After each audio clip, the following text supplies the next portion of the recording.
How's it going, y'all? Welcome back to the channel and welcome to the first archery video of 2019. And so the first archery video of 2019 is actually going to be a new bow, and that bow is the FXL from Obsession. And so in this video, I'm just going to go over some specs and first impressions of the bow. The next video will be a shooting review and overall thoughts on this bow.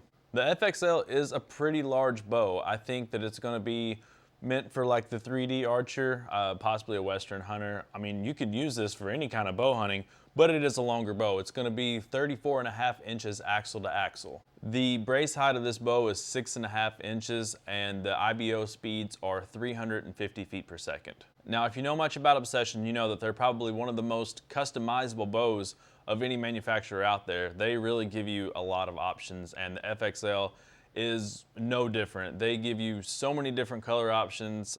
You're gonna have draw lengths from 26 to 31.5 in half-inch increments, and you're gonna have 40 to 80 pound limbs with a 65 pound option as well.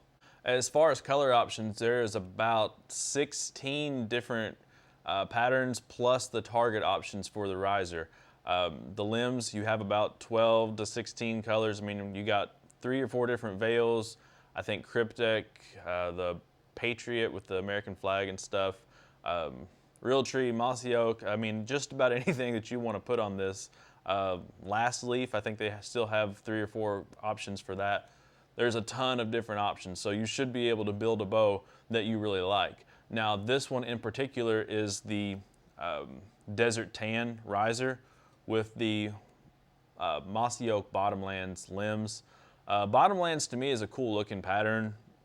Wasn't sure how I would like it on this bow, but I think with that Desert Tan it works. It's not too much camo, but it looks really good. You're also going to have 7 different string colors. This is the neon green, obviously, as well as customizable cam colors. You got black, orange, and red. So really this thing can be customized to pretty much anyone's taste. I mean, if they don't have it, you don't need it, you know what I mean? So now let's talk about the overall feel of this bow. This bow is bigger, so obviously it's pretty heavy.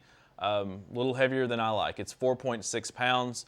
The balance isn't terrible, so it doesn't feel awful, but I don't have a lot on this. I have a cheap plastic sight on it, as well as just a whisker biscuit, so there's not a ton of weight added to this bow right now, and it feels pretty heavy. It's not awful. The balance point isn't that weird. It is a little top heavy. It falls forward a bit, so I wouldn't be adding a ton of weight to the front of this thing just because it's just gonna really pull that thing over. We'll see when we shoot it, vibration, stuff like that, see if it needs much vibration dampening on it. It does have these Axion dampeners on it, so hopefully there's not a ton of vibration and you don't need a lot up front because it does wanna fall forward in your hand. The grip is a pretty standard Obsession feeling grip. You got the 2 side plates, just grab and riser, you know, there's no overmolded anything, and I actually like the riser feel. That's personal preference. You might not like that, but I do like the feel of just grabbing a hold of the riser with the added side plates just to kind of fit the swell of your palm a little bit better. Fit and finish on this bow is really, really good. That was the first thing that I noticed. The colors look good. The fusion process of this color is really, really good. It's really clean. I haven't seen any imperfections in it at all. The decals, or whatever you want to call the stickers, basically look really good. Everything about this bow just screams quality, and that is something that's really awesome to have whenever you spend almost $1,000 on a bow, which brings me to the price point, $999 MSRP.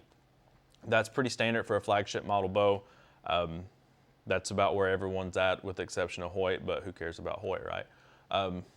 Yeah, so that is everything to know about this FXL so far. I'm gonna be shooting this for the next week or so before I send it back to Obsession. Also, you should know, Obsession did send me this bow. Not paid anything at all by Obsession. They just sent it, said, hey, check it out, send it back. So that's what I'm gonna do. And I'm gonna give an honest review of it. So far, pros and cons. It definitely looks good. It feels good in the hand.